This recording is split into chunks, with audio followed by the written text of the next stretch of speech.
এইখন চৰকাৰটো যি কৰি আছে চব মানুহ দেখাই কৰি আছে। লখিমপুৰ মেইন টাউন লখিমপুৰ কেপিটেলৰ ভিতৰত আছে আমাৰ মানুহ আছে, আমাৰ ভাই ককাই আছে, চবেই আছে। কিন্তু লখিমপুৰৰ মানুহ দেখা কেতিয়াও মুছলিমে ভোট নিদিয়ে। এইখন চৰকাৰটো যি কৰি আছে চব মানুহ দেখাই কৰি আছে। মানুহ দেখাই এইখিনি মানুহৰ ভোট নিব নোৱাৰে কাৰণে মানুহ দেখাই আমাক ইয়াৰ পৰা লঞ্চনা বঞ্চনা কৰিবলৈ বিচাৰি আছে, ঘৰ বাৰী ভাঙি আছে, গম পাইছা নাই? কিন্তু লখিমপুৰৰ মানুহ দেখা কেতিয়াও মুছলিমে ভোট নিদিয়ে।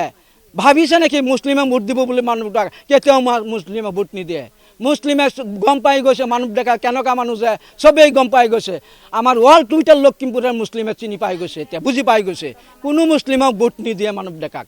আমাৰ তাৰ লখিমপুৰৰ মুছলিম মানুহ ভোট কিনি লৈ পেলাই তেওঁ জিকিম বুলি ভাবি আছে, কিন্তু সেইটো কেতিয়াও নহয়। আমাক ইয়াৰ পৰা লঞ্চনা কৰি পেলাই লখিমপুৰৰ মুছলিমৰ ভোট লৈ পেলাই কেতিয়াও জিকিব নোৱাৰে। লখিমপুৰৰ মানুহ আমাক চিনি পায়, আমাৰ ঘৰ বাৰীও আছে, আমাৰ পৰিয়ালৰ মানুহ আছে, লখিমপুৰ মেইন টাউন লখিমপুৰ কেপিটেলৰ ভিতৰত আছে আমাৰ মানুহ আছে, আমাৰ ভাই ককাই আছে, চবেই আছে।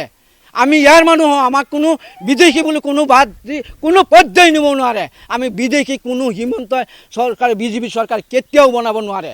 আমাৰ যিমান কাগজ পত্ৰ আছে, যিমান নথিপত্ৰ আছে, সম্পূৰ্ণ আমি কৰি পেলাই চব ৰাখি দিম, চব আমি জেগাই জেগাই দেখুৱাই যাম। কিন্তু কেনেকৈ আমাক বিদেশী বনায় আমি তাকেও চাম।